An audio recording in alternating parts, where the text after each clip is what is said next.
Well, once again, today we have an exclusive here from Mount Vernon with Mayor André Wallace and Commissioner Mr. Charles Spruill.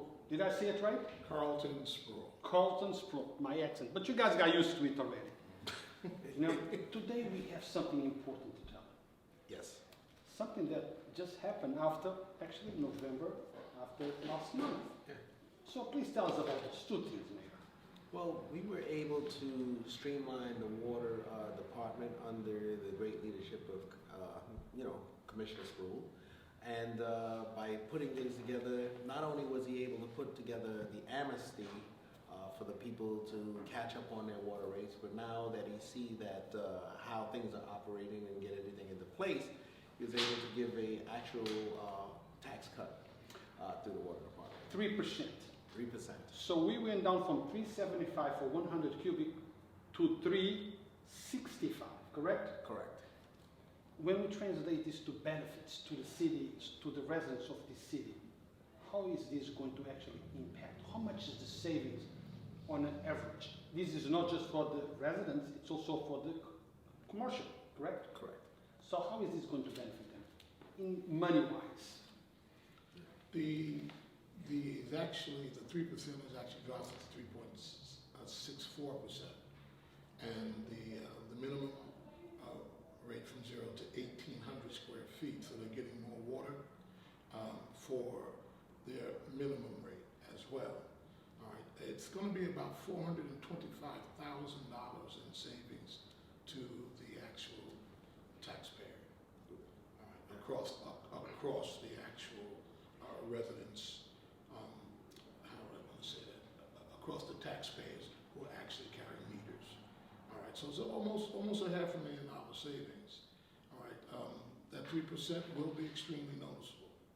It will be noticeable because the increase that was actually instituted back in July of 2018, they had not had an increase prior to that until 2015. So that 14% increase was really a shock for the city.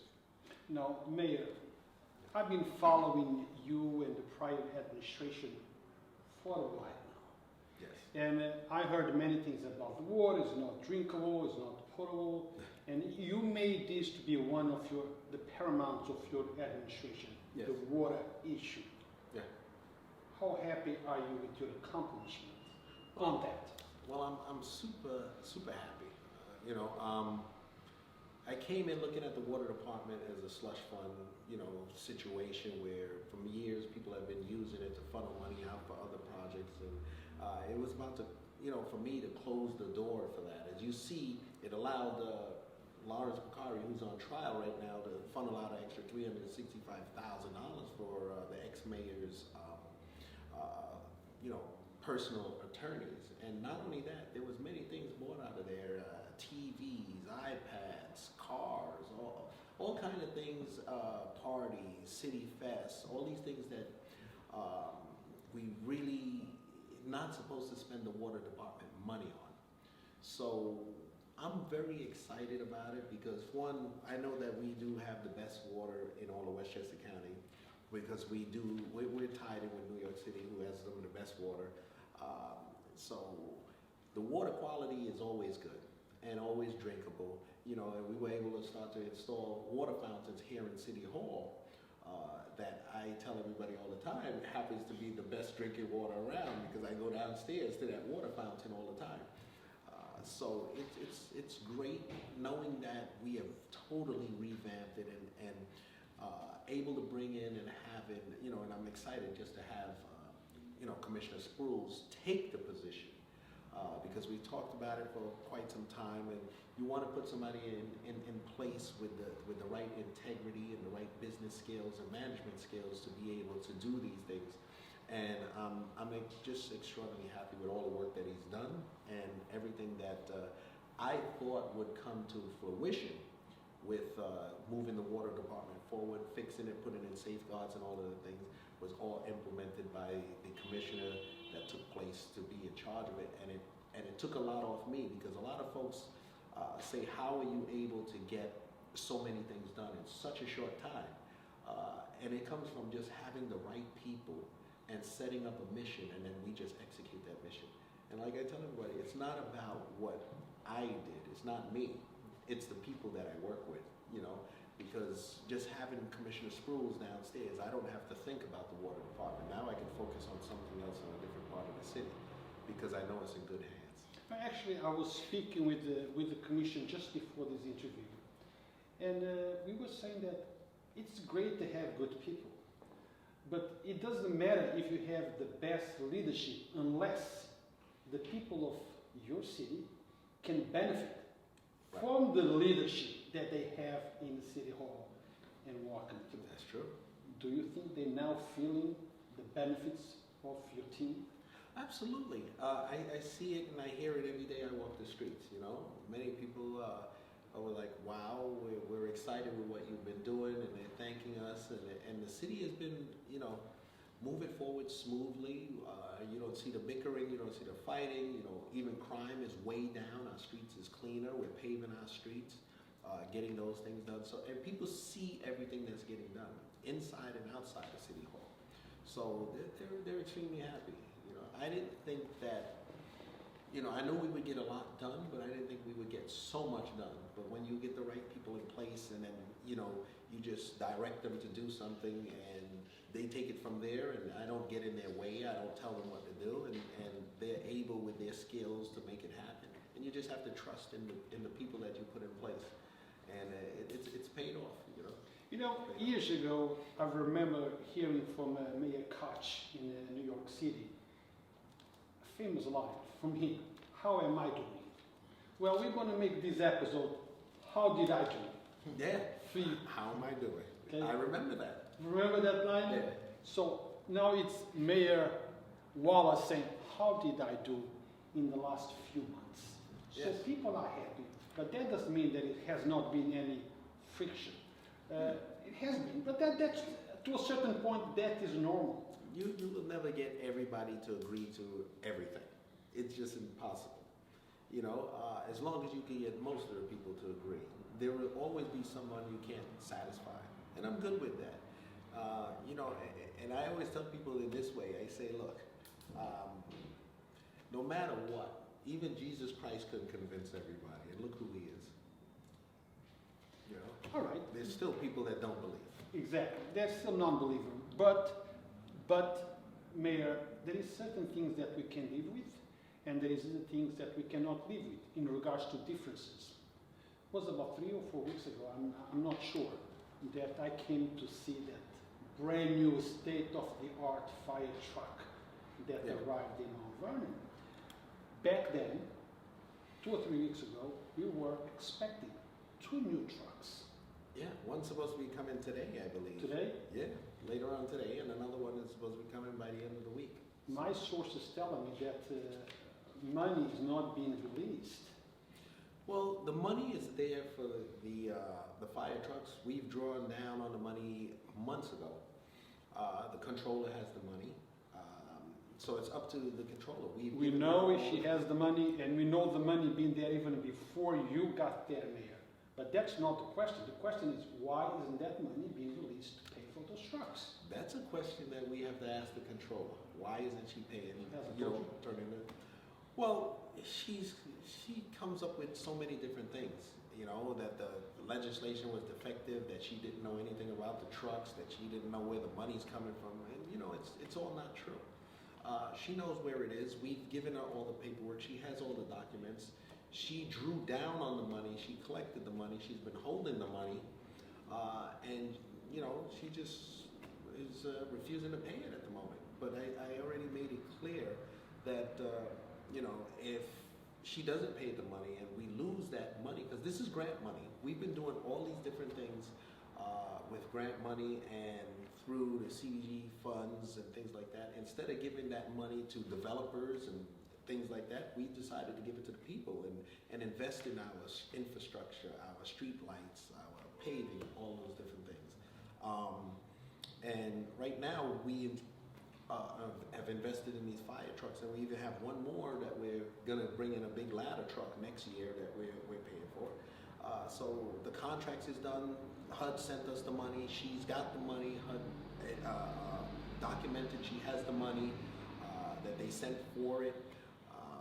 I really don't know. I signed the contracts, and I tell her, if she loses or causes us to lose this money, then the city will still have to pay the money because we built the trucks to deliver and we signed the contracts and we have agreement. So she will cost the taxpayers, $1.6 million, which is, you're talking about 3 points on their taxes, 3% tax increase overall for her not handling what she's supposed to handle. Now, Mayor, somehow it sounds like I heard this song before. Oh yeah. Did you also heard this song before? I've heard the song before many times, but it's not my job. I'm I'm not not the controller. My job is to execute, move everything, and also as council member, we also did the same thing. It's her job, and the one and only job is just to pay the bills. So Mayor, I'm that's not something blaming she you. has to I'm do. not blaming you. I'm just trying to get, because Yeah. those are questions that the people of Mount Vernon have. Just like these trucks are going to benefit the people of Mount Vernon, the people you lead, Right. the money that is being spent on those trucks that you could potentially lose, and once you lose that money, it's not Mayor André Wallace that lost the money, it's the city of Mount Vernon. When the city of Mount Vernon loses that money, that's taxpayers' money. Right. Taxpayers are going to have to make up the money, but then you're going to have to hold taxpayers and everyone will have to hold the controller accountable for losing that type of money. She's lost other grant money already. 50,000 here, 75,000 there, because she's not executing what she has to do. So when those things happen, the taxpayers are going to have to make up the money sooner or later. Somebody has to pay for it. And this is money that is grant money, that is free money from the federal government that we have been working on targeting so that the taxpayers don't have to pay anything. So it'll be a shame if something like that happens. I would think so too. Let's now talk about infrastructure in the city of Mount Vernon. Street cleanup, Yeah. lights, work that improved the city, things that you have done in the 3 months or 4 months that you've been there, correct? Yeah. Tell us about that. What have you improved? Well, we've done a lot of stuff with making sure that we clean up our parks, we clean up the parking lots. We've been paving the streets. No more of the situation with Con Ed where they're opening streets and just leaving them like that. We're getting all of those closed up and done. Before Con Ed can continue to open any streets, they have to finish paving those so that the roads is good for the people of Mount Vernon. We've been working on a lot of different green space and expanding that throughout the city. Cleaning up, making sure DPW now is fixing a lot of sidewalks and going through the community, making sure that we just see all the things that are not being done. We're working on cleaning up around our firehouses, our police departments. Now you can see in Mount Vernon that we have many street signs going up that you never seen before, and signage all over the place telling people where things are. Our parking lots, Memorial Field, we sat down again and we put the MTAs, the fire under their feet to get them going. So we got the schedule of the bridges. We got the 14th Avenue Bridge, that's complete. You got the 6th Avenue Bridge getting ready to open up in the spring, and you got the 10th Avenue getting ready to open. So things are moving, we got a lot of things happening. Commissioners, in your department, tell us about the benefits, things that have improved for the best in your department since you became the commissioner, the person who leads your department.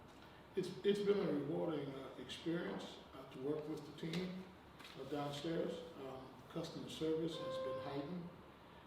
The actual efficiency of the department has increased tremendously.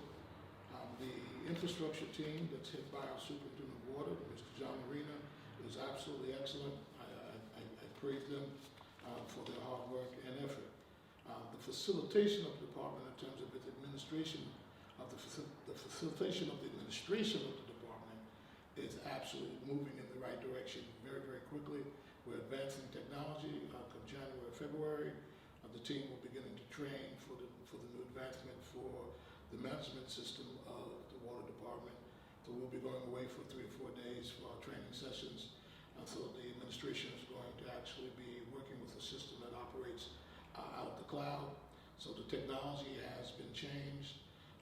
It's just a brand new department, and I'm proud of everybody downstairs that's working very, very, very, very hard to try to keep up with the things that are necessary to better serve the residents of the city of Mount Vernon. So picking up on that line, brand new department. Do we have a brand new Mount Vernon? Tell us about the economic development that is going on and the projections for that development. Well, the economic development, we have basically new buildings coming into play, but what I like to focus on is the businesses that we're trying to pull in and working on to make sure that they get online with our city, and this way we could collect more sales tax revenue, create more jobs. We got Stag that's coming in their building. They're bringing in 150 new employees. You know, we have the Starbucks that's opening up in Fleetwood, which is a drive-through Starbucks, which will create some more jobs and tax revenue for us. There are some other businesses that we're working with right now and speaking to try to get them in. I have one that may locate from Rockland County down here in our city. So we're just trying to work out the details and get their space, which would open up for 200 employees.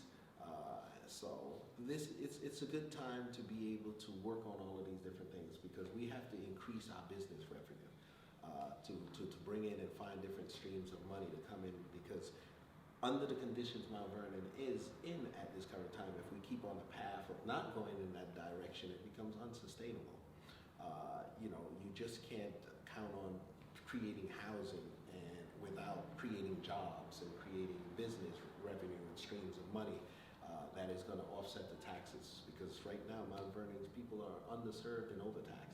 So when things come online, like some of these new buildings that I see that was here before me, when all of those areas open up, you remember you have to have someone pick up the garbage. So we're going to have to employ more sanitation people. We're going to have to get more sanitation trucks. We're going to have to, you know, we got the fire engines coming to get ready for that. You know, we have to expand on our police. So all of our central services is going to have to expand. Somebody's going to have to pay for it. And the key is to make sure that you can create the business model to increase that, so that that business can generate those new lines of money could come in and stream in and pay for those kind of things. So we are really, really in a situation where people don't realize that 88% of the taxes raised is on the backs of the homeowners and only 12% on business. So it's really backwards. And then you got to realize why there's people that live on the outside of Mount Vernon, and across the street is the Bronx, and on one side of the street they're paying $16,500 in taxes, and across the street they're paying $4,000 in taxes. You know, it's because we have to take a little bit of lessons from those books. Since we are on the economic development topic right now, there is also something that causes people from not coming to any town, not just Mount Vernon, and invest. And one of those things is zombie houses. People don't like to invest in places where things are in ruin, you know, zombie houses everywhere. What have you done, you know, on that subject here for the city of Mount Vernon? Well, we started cleaning up a lot of the zombie homes, but right now it's about not us cleaning it up. And if we do clean it up, we're going to have to charge the owners of those things and the banks of those properties to clean those particular things up and to not, Those houses are abandoned. Well, So if you can locate the owners, then maybe half of the problem is solved. Exactly, and some of them you can't locate it, but when we do and find like the bank, we hold them accountable to clean up the mess, to get that going, because that generates rats and problems and raccoons additionally in people's neighborhoods and on their block. But we've been doing a lot of work cleaning those things up and getting them cleaned up and boarded up, and you know, going out and holding the other folks accountable for it. Mayor, I have to bring this up because it's something that I feel very strongly about it. Social justice for injustice. We know about the case in your city, the city that you live, the police department, it's your police department. Yeah. There is someone that allegedly was beaten up by a Mount Vernon police officer. I am sure that you know more about this case than I do. We have contacted, the institution. We have contacted the police department. There is no press release on that issue. There is no communication to the media about what's going on. But I'm almost sure that you know what's going on. And Can you tell us anything about it? I did give a press release. I didn't get it. Yeah, maybe you didn't get it. You're probably one of the only one that didn't get it. I have it here. It was sent to Channel 2, Channel 12, to everyone. But it's an incident that we since went to fire the police officer. He resigned before we could fire him, and now it's something that we referred to the DA's office on. So being that it's ongoing, it's something that I can't really speak about. Understand, ongoing investigation, normally you don't speak on it. But Exactly. can you at least tell us if this particular police officer had any history of any issues whatsoever in regards to how he handled people of the community? Has any complaints been filed? Has the police been notified in the past? Has any disciplinary issues against this particular officer been ever filed? Is there anything at all you can? Well, like I said, it's an ongoing investigation, but I can tell you this, it was a probationary police officer. Okay. That was a new police officer that was still on probation and is no longer with us. Because I can tell you one thing, we don't tolerate that kind of behavior in our police force, in our police department and in our city. And the minute we were able to collect the proper evidence, be able to look at everything, it was dealt with swiftly. So this, as soon as this was identified, Absolutely. action was taken to resolve. Absolutely. Absolutely. Now, is there anything? Let's talk about education. How did you leave the education department of your city? Is it in solid ground? Well, the education department is run by the school board. It's on the other side. We have a great working relationship. We're working out things right now. I know the school board had sued the city of Mount Vernon. I've been talking to them ever since, and that is getting resolved.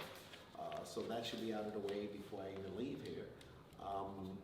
Yeah, but outside of that, there's not much more I could say. Besides, we have a very good working relationship. Now, Mayor, Respect for each other. I don't know if there is anything else that you want to speak, you want to say, but I have one more question from my side. Very high item, Memorial Field. Yes. Memorial Field is coming, at least phase 1, it's coming to an end. And it's going to be handed over when? This Friday. Is the It's city welcome to go these CDs, the handover, or is this a closed event? No, there will be a press conference on Friday at Memorial Field as we wrap up and we turn everything over to the county. So everything has been cleaned. There's no toxicity in the field. There's no more dirt pile illegally dumping. All of that is back. We restored it back to its original state of what was there. The elevations are at where it was before. We've taken the surveys. We were able to save the city $1.4 million in fines with the DEC of potential fines by cleaning it up and getting it out of the way. And that is why I moved swiftly to make sure that it was done, because we can't afford to get these fines, have any more, because we paid $50,000 as the first fine for them just realizing that things were dumped there. So for it to continue on a daily, I would say on a daily, on a problem where they're going to charge us daily in fines and penalties. And if we didn't get it out, we were looking for about a $1.4 million hit. And that's a lot. And we can It's a lot of money. It's a lot of money. Yeah. Now, I remember you and I talking about the Memorial Field a few months ago. Yeah. And on your plans, soon we should be seeing people running on those tracks, temporary tracks, Yeah. right? Is that still on your plans? Still going to happen? Still going to happen? Yes, it is. Yes, it is. It's going to be winter time. But the tracks will be there. We're going to work on the track and make sure that. Well, Mayor, I don't care if it's snowing that day. Okay. The day that track opens, me and my fat belly will be running, and you're going to be there with us. I'm going to have my sneakers on. I'm going to run with you. That's How it. about that? Because I think it's, the day that it opens, you need to be there. Oh, yeah. The entire Mount Vernon need to be there. And let's extend this invitation to the commission out there. I'm on my way. Yeah. So, gentlemen, is there anything that maybe I forgot to ask that you want to bring it up to the people of Mount Vernon. Either one of you, both of you, anything that you need to say. I think the commissioner needs to explain to people how they can come in early with that and take advantage of that amnesty program that we have going on. Commissioner. The amnesty program has begun, and it extends itself to the 15th of February. I want to encourage every resident of the city of Mount Vernon to take advantage of the amnesty program. It forgives penalties, interest, and liens. We will accept partial payments. You can pay online. If you pay up by the 15th of February, all of your back interest, liens, and penalties will be eradicated, and we get a fresh start. April 1, the actual rollback will begin, and the city residents will be paying less for their water. We have established our budget for 2020. We were able to fit the rollback of 3% into the 2020 budget. So these are not projections, they are also budgetary items that are fixed into the water department's operation. So, Commissioner, I think that's a no-brainer. I think it's an offer you cannot refuse. You must take advantage of it. They must take advantage Because if you don't, those bills will be there and you will be responsible for paying them. That's right. So take advantage of it. So how many people are out there with those bills? Do we have any idea, number, figure, how much? 4,700. 4,700 people. 4,700. And how much that translates into how much money? About $4.9 million. So guys, check those bills out, take advantage of it. This is something that, who knows, doesn't come very often, these amnesties. It's a great thing for the city and the people to be able to, catch up. And then when they catch up, and once they can get caught up, you have a 3% tax cut that is going to help them to stay in pocket, because it's going to reduce their bills so that they can manage it. So this is a good time for people, especially before Christmas, and those folks who can pay a little less money and put a little bit more into their families and into the joy of the holiday season is a wonderful thing. So basically this discount or this saving can pay for the bill that is out there, right? Yeah, absolutely. So Absolutely. take advantage of it. What about you, Mayor? Yeah. It's only 2 weeks from now. Yeah. Well, I'm going to keep on working. We have a lot of work to do. 2 weeks, we could still do amazing things. Oh, I know. And we're going to continue to do that. But after the 2 weeks, next Monday, which is my last council meeting, I'm going to be giving my year-end review it comes before the council meeting, and we'll tell you everything that's been going on in our city, all the things that has happened, and where we're going, and the future projection, and hopefully, our mayor-elect will be there. So as we hand it off, so she can have an easy transition, everything is ready for her to carry the torch and move forward. And I look forward to that, and it's my day that I'll be able to thank the people for allowing me the honor of serving for the last 4 years in government. So it's gonna be a nice send off.